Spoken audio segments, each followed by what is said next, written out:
Hi hello friends, welcome to నా cricket. నేను Harsha. Match number 53 CSK versus మనం చూసుకుంటే ఎల్ఎస్జి మ్యాచ్ అయితే చెన్నైలోని చెపాక్ స్టేడియంలో జరగబోతుంది. వెదర్ ఈ మ్యాచ్లో చాలా కీ రోల్ అయితే ప్లే చేయబోతుందా, అండ్ టాస్ ఎంత క్రూషియల్గా మారబోతుంది. అండ్ ఆఫ్టర్నూన్ మ్యాచ్ కాబట్టి ఆఫ్టర్నూన్ మ్యాచ్ రికార్డు 2026లో అసలు కళ్ళు చెదిరిపోయే రికార్డులు అయితే ఉన్నాయి. సో ఆ రికార్డుల గురించి అయితే మాట్లాడుకుంటూ, అండ్ మనం ప్రతి వీడియోలో పిచ్ గురించి మాట్లాడుకుంటాం, స్టేడియం రికార్డ్స్ ఏ విధంగా ఉన్నాయి, ప్లేయర్స్ టు ప్లేయర్స్ అంటే రెండు టీమ్ ప్లేయర్ల గురించి మాట్లాడుకుంటూ లాస్ట్లో విజయావకాశాల గురించి అయితే మాట్లాడుకుంటాం. అండ్ నిన్న జరిగిన మ్యాచ్లో చూసుకుంటే మనకి జీటీ వర్సెస్ మనకి ఆర్ఆర్ మ్యాచ్ అనేది జరిగింది. మనం చెప్పిన ప్రిడిక్షన్ అయితే రాంగ్ అవ్వడం జరిగింది.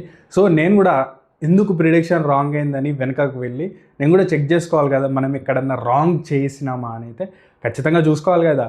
చూసుకుంటే మన సైడ్ నుంచి అంటే నేనైతే ప్రిడిక్షన్ చేసినానో నా ప్రిడిక్షన్లో ఎలాంటి తప్పు లేదని అయితే నాకైతే అర్థమైంది. అది మీకు కూడా ఎక్స్ప్లెనేషన్ అయితే చేస్తాను. మీరు చూస్తే టాస్ టైంలో గిల్ ఏం చెప్పినాడు, నేను టాస్ గెలిచిన చేజింగ్ ఎంచుకుంటానని చెప్పినాడు. ఎందుకంటే రికార్డ్స్ ఆ విధంగానే ఉన్నాయి ఈ గ్రౌండ్లో. అండ్ నెక్స్ట్ పాయింట్కి వచ్చేసరికి ప్రసిద్ధ్ కృష్ణనే ఆడిస్తున్నారని చెప్పిండు మనకు చూసుకుంటే గిల్. అండ్ అంటే సెకండ్ బ్యాటింగ్ వచ్చేసరికి సాయి కిషోర్ని తీసుకొచ్చినాడు. ఎందుకు? సో అక్కడ మనకి పిచ్ నేను చూసినా సరే, టీవీలో కనిపించినా సరే, అక్కడ ఇంటర్నేషనల్ ఎక్స్పీరియన్స్ ఉన్న గిల్ కూడా పిచ్ని చూసి మంచి బ్యాటింగ్ పిచ్, ఇదంతా స్లో అవ్వదు. అండ్ ఆల్సో ఫ్రెష్ వికెట్ తీసుకున్నారు. అండ్ ఆల్సో లాస్ట్ 2 మ్యాచ్లకి ఏదైతే అయిందో అది కాకుండా ఫ్రెష్ వికెట్ ఇంకేంటంటే ఫస్ట్ బ్యాటింగ్కి కొంచెం ఇబ్బంది పడ్డా, అంటే కొంచెం మాయిశ్చర్ లేకపోతే కొంచెం సెట్ అవ్వడానికి టైం పట్టిన, చేజింగ్కి ఇంకా అనుకూలించాలి. ఎందుకు ఆర్ఆర్ టాస్ గెలిచి వాళ్ళ హోమ్ గ్రౌండ్, ఇలాంటి కండిషన్స్ తెలుసు కదా, క్యూరేటర్తో మాట్లాడుతారు, ఇవన్నీ జరుగుతాయి. ఇవన్నీ జరిగినాక కూడా వాళ్ళు ఫస్ట్ బ్యాటింగ్ చేస్తున్నప్పుడే బాల్ గ్రిప్ అవ్వడం చూసినాం. మీరు బట్లర్ వికెట్ పడ్డప్పుడు గ్రిప్ అవుతుంది బాల్. సో అర్థం చేసుకున్నాడు గిల్. సో పిచ్ మీద కొంచెం స్లోనెస్ అనేది ఉంది, అది ఎక్స్ప్లాయిట్ చేయడానికి. చూసుకుంటే సెకండ్ హాఫ్లో నాకు తెలిసి మనం పవర్ ప్లేలో అద్భుతమైన రన్స్ వచ్చినాయి. 12 రన్స్ పర్ ఓవర్ రన్స్ కొట్టేయడం జరిగింది. సో అక్కడి నుంచి మీరు చూడండి ఎన్ని 6లు ఎన్ని 4లు పెట్టినాయి. జురెల్ ఏ విధంగా ఆడిండు. బట్ రషీద్ ఖాన్ వచ్చిన తర్వాత wicket to wicket and ball చాలా లో అయింది.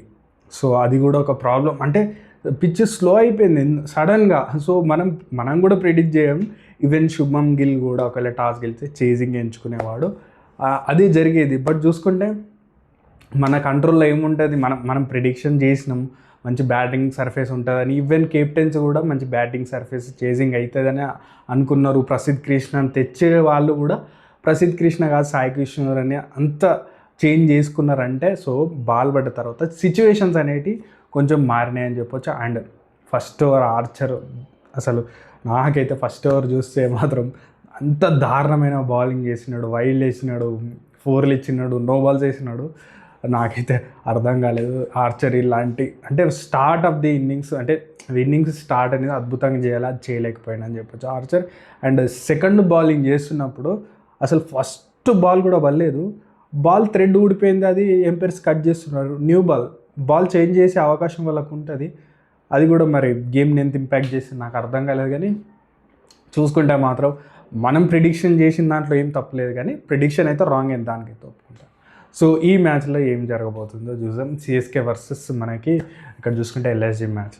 ఫస్ట్ వచ్చేసి వెదర్ కొంచెం వర్షం పడుతుంది, నిన్న కూడా వర్షం పడ్డట్టుంది.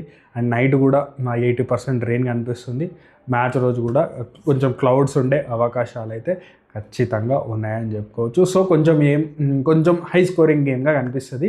ఎందుకంటే ఆఫ్టర్నూన్ గేమ్స్ మనం చూసుకుంటే ఇప్పటి వరకు 2026 ఐపీఎల్స్లో 9 ఆఫ్టర్నూన్ మ్యాచ్ జరిగితే 9కి 9 కూడా చేజింగ్ చేసిన టీమ్స్ గెలవడం జరిగింది. ఎందుకు అంటే ఫస్ట్ బ్యాటింగ్ చేసినప్పుడు వికెట్ స్లో ఉండడం, చేజింగ్ టైంలో కొంచెం అడ్వాంటేజ్ అవ్వడం,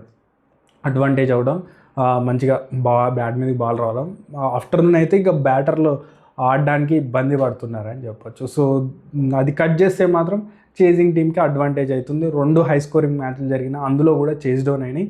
బట్ అన్నీ కూడా 160లు 170లు. అండ్ ఇప్పుడు జరుగుతుంది చెన్నైలో కాబట్టి ఖచ్చితంగా మనకు చూసుకుంటే హ్యూమిడిటీ హెవీగా ఉండే అవకాశం ఉంది. హ్యూమిడిటీ ఉంటే ఫారినర్ బ్యాటర్లు, ఫారినర్ ప్లేయర్స్ నుంచి బెస్ట్ పర్ఫార్మెన్స్ రాకపోయే ఛాన్సెస్ హెవీగా ఉంది, ముఖ్యంగా ఎల్ఎస్జీ నుంచి. ఎందుకంటే చెన్నైలో వచ్చే ఆట అంత ఈజీ అయితే అస్సలు ఉండదు, చాలా స్వెట్టింగ్ అనేది అవుతుంది, అదైతే కొంచెం ఇబ్బంది పడే అవకాశం ఉంది.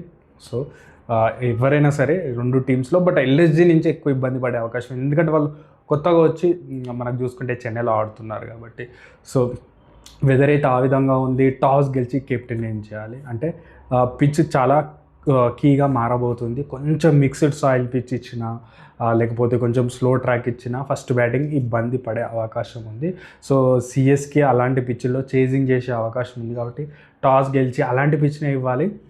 చూసుకుంటే మాక్రమ్, మార్ష్, పంత్ వీళ్ళందరూ కూడా మంచి బ్యాటింగ్ సర్ఫేస్ ఇస్తే అద్భుతంగా ఆడుతారు కాబట్టి అలాంటి పిచ్ ఇస్తారా లేదా మంచి బ్యాటింగ్ సర్ఫేస్ ఇచ్చినారా, దెన్ 50-50 ఛాన్సెస్ అయితే ఉండబోతున్నాయని చెప్పొచ్చు రెండు టీమ్స్లో.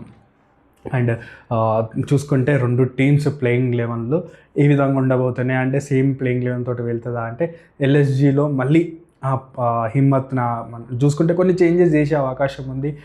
మళ్ళీ మాక్రమ్, మార్ష్ ఓపెన్ చేస్తారా, ఇవన్నీ చేంజెస్ చేసే అవకాశాలు అయితే కనిపిస్తున్నాయి. పురాన్ వన్ డౌన్ వస్తాడు, పంత్ లేట్ డౌన్ ఆర్డర్ వచ్చి అద్భుతమైన ఇన్నింగ్స్ ఆడింది కాబట్టి పురాన్ వస్తాడు ఖచ్చితంగా. But middle order Indian players నుంచే బెస్ట్ పర్ఫార్మెన్స్ అయితే ఇంకా రాలేదని చెప్పుకోవాలి ఎల్ఎస్జీ. బట్ బౌలింగ్ విషయానికి వస్తే అద్భుతమైన బౌలింగ్ అయితే ఉందని చెప్పొచ్చు. ప్రిన్స్ యాదవ్ గురించి మాట్లాడుకోవాలి. ముంబై మీద మనం మ్యాచ్ అయిన రివ్యూలో కూడా ఒక మాట చెప్పినాం, మీరు T20స్లో ప్రిన్స్ యాదవ్ ఫస్ట్ పేర్ అని నేను ఆల్రెడీ చెప్పిన. ఏ రోజు మనకి ఎంఐ వర్సెస్ మనకి ఎల్ఎస్జీ మ్యాచ్ రోజే రోహిత్ శర్మకి అగెనెస్ట్ బౌలింగ్ వేస్తూ అద్భుతమైన బౌలింగ్ వేసిండు. రోహిత్ శర్మను కూడా ఇబ్బంది పెట్టిండు, అది లిట్మస్ టెస్ట్ అని చెప్పినాను. ఆ టెస్ట్లో మనకైతే తనైతే పాస్ అయ్యాడని చెప్పొచ్చు అనుకున్న మనం చెప్పినాం ఆ రోజు. బట్ కట్ చేస్తే ఏమైంది, ఆర్సీబీ మీద విరాట్ కోహ్లీ వికెట్ తీసి 10/10 మార్క్స్ వేసుకున్నాడు. ఇప్పుడు చెప్తున్నాను కదా, ఆ T20స్కి ప్రిన్స్ యాదవ్కి డోర్లు బద్దలు కొట్టుకొని వచ్చేసిందని చెప్పొచ్చు, దాంట్లో ఎలాంటి డౌట్ లేదు. షమి అద్భుతమైన బౌలింగ్ వేసే అవకాశం ఉంది. అండ్ వీళ్ళకి కొంచెం ఇంజురీస్ ఉన్నాయి, మయాంక్ యాదవ్తో వెళ్తారు. ప్లేయింగ్లో చాలా చేంజెస్ చేస్తున్నారు. దిగ్వేష్ లాస్ట్ మ్యాచ్ అద్భుతమైన బౌలింగ్ చేసింది, తను కూడా వచ్చే అవకాశాలు అంటే తను బెటర్గా ప్లేయింగ్ లెవెల్లోనే స్టార్టింగ్ నుంచి ఉండే అవకాశాలు కనిపిస్తున్నాయి. హిమ్మత్ ఈ విధంగా వీళ్ళకి కొంచెం బదోని ఏమైనా ఆడిస్తారు, ఇవన్నీ చెక్ చేసుకోవాలి. అండ్ సిఎస్కే విషయానికి వస్తే మాత్రం బౌలింగ్ మనం చెప్పినట్టు లాస్ట్ ఫ్యూ మ్యాచెస్గా అద్భుతమైన సెటప్, అంటే వాళ్ళ బౌలింగ్ ప్లేయింగ్ లెవెల్లో పర్టికులర్ ప్లేయర్లు పెట్టుకుంటారు. అండ్ ఆల్సో చూసుకుంటే ఎలాంటి బౌలింగ్ వేయాలనేది కూడా వాళ్ళకు ఒక క్లియర్ కట్ అవగాహన అయితే ఉందనిపిస్తుంది. చూసుకుంటే అఖిల్ హుస్సేన్ తోటే స్టార్ట్ చేస్తారు మళ్ళీ. అండ్ ఆల్సో ఇబ్బంది పడే అవకాశాలు కూడా ఉన్నాయి, అటు మార్చ్ కానీ స్పిన్నర్లకు ఇబ్బంది పడతారు ఖచ్చితంగా, జరిగే అవకాశం ఉంది. అండ్ ఆల్సో చూసుకుంటే ముఖేష్ చౌదరి తన గురించి మాట్లాడుకోవాలి. ఎందుకు అంటే రీసెంట్గానే వల్ల మదర్ అనేది చనిపోవడం అయితే జరిగింది. ఆ రోజు కూడా నెక్స్ట్ డే మ్యాచ్ ఉంది, ఎంఐ వర్సెస్ సిఎస్కే మ్యాచ్. తను మ్యాచ్లో ఉండడం, సిఎస్కే మ్యాచ్ గెలిచింది. ఎందుకంటే తన సాక్రిఫైస్ చేసి అలాంటి సిచ్యువేషన్లో కూడా వచ్చి మ్యాచ్ ఆడుతున్నప్పుడు మిగతా ప్లేయర్ల మోటివేషన్ కూడా లిఫ్ట్ అయ్యే అవకాశం ఉంది కాబట్టి ఆ మ్యాచ్ అద్భుతంగా సిఎస్కే ఆడింది. అండ్ ఆల్సో ఈరోజు కూడా మదర్స్ డే కాబట్టి ఖచ్చితంగా మనకు చూసుకుంటే అదంతా ఎన్విరాన్మెంట్ కూడా కొంచెం అంటే డ్రెస్సింగ్ రూమ్లో కూడా ఒక ఎమోషనల్ ఎన్విరాన్మెంట్ కనిపించే అవకాశం ఉంది. అంటే వాళ్ళ స్పిరిట్స్ కూడా కొంచెం అంటే అది ముఖేష్ చౌదరి ఖచ్చితంగా అది ఉంటుంది కదా, మదర్స్ డే కాబట్టి ఖచ్చితంగా తన బౌలింగ్ కూడా అద్దరగొట్టే అవకాశం ఉంది. ఆ స్వింగ్ అనేది లభిస్తుంది, కొంచెం క్లౌడ్స్ ఉండడం కూడా ముఖేష్ చౌదరికి అద్భుతమైన బౌలింగ్. అఖిల్ హుస్సేన్ ఉన్నాడు, నూర్ ఉన్నారు, కంబోజ్, ఓవర్టన్, వీళ్ళ బౌలింగ్ మంచిగా ఉంది. సో బ్యాటింగ్ బాగా సెట్ అయిందని చెప్పొచ్చు. గైక్వాడ్ రన్స్ చేయడం, సంజు నుంచి బ్యాట్ నుంచి రన్స్ వస్తే వన్ సైడ్ మ్యాచ్ జరగబోతుందని మరొకసారి చెప్తున్నాను. సిఎస్కే గెలవాలి అంటే నేను ఫస్ట్ వీడియో నుంచి చెప్తున్నాను, సిఎస్కే వన్ సైడ్ గెలవాలంటే మనకి చూసుకు సంజు బ్యాట్ నుంచి రన్స్ రావాలి. తన బ్యాట్ నుంచి రన్స్ రాని రోజు చాలా కష్టపడుతూ ఒక మ్యాచ్ గెలిచిన మిగతా మ్యాచ్లు అన్నీ ఓడిపోయినారు అని చెప్పొచ్చు. అండ్ మనకు చూసుకుంటే మిడిల్ ఆర్డర్లో ఉర్విల్ పటేల్ కొడుతున్నాడని చెప్పవచ్చు. ఉర్విల్ ఏ విధమైన షాట్లు కొడుతున్నాడు అంటే తను ఆడుతున్నారు, కొట్టిన సిక్స్లతోటి మ్యాచ్లు వీళ్ళు అంటే చాలా ఇంపాక్ట్ ఇన్నింగ్స్ అన్నట్టు. బాల్స్ తక్కువ తీసుకొని రన్స్ ఎక్కువ చేసినప్పుడు కొంచెం 9 బాల్స్లో 21 ఈ విధంగా కొట్టడం వాళ్ళకి కలిసి వస్తుంది చెప్పొచ్చు. బట్ మిడిల్ ఆర్డర్లో చూసుకుంటే వీళ్ళకి లాస్ట్ ప్రశాంత్ అద్భుతమైన బ్యాటింగ్ చేయడం, శర్మ ఉన్నాడు కదా, అద్భుతమైన కార్తిక్ శర్మ అద్భుతమైన బ్యాటింగ్ చేయడం, 2 నాట్అవుట్లుగా మా గిల్తో చూసుకుంటే మనకు గైక్వాడ్ తోటి ఒకసారి ఉన్నాడు అండ్ ఆల్సో సంజు తోటి ఉన్నాడు. మంచి కాన్ఫిడెన్స్ వస్తుంది. శివం దూబే అండ్ ఆల్సో చూసుకుంటే వీళ్ళకి మిడిల్ ఆర్డర్ బ్రెవిస్ కానీ వీళ్ళకి ఇంకా బ్యాటింగ్ రాలేదు లాస్ట్ 2 మ్యాచ్లుగా. సో మళ్ళీ టాస్ గెలిచి చేజింగ్ ఎంచుకునే అవకాశాలే కనిపిస్తున్నాయి. సో బ్యాటింగ్ తను మంచిగా బ్యాటింగ్ చేయడం వీళ్ళకి కలిసి వస్తుంది అని చెప్పొచ్చు.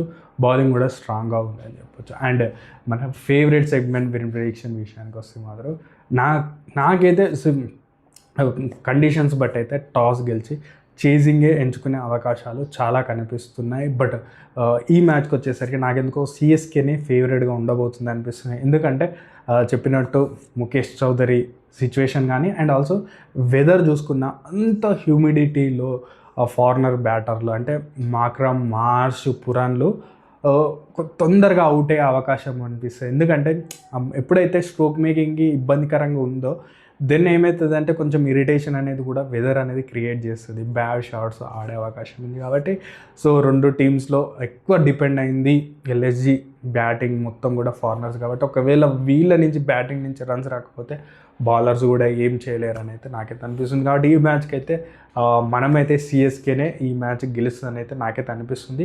పోస్ట్ టాస్లో మనకి పిచ్ కానీ వెదర్ కానీ ఇంకా క్లియర్ కట్టే తెలుసు కాబట్టి పోస్ట్ టాస్ అనాలిసిస్ ఇస్తాను.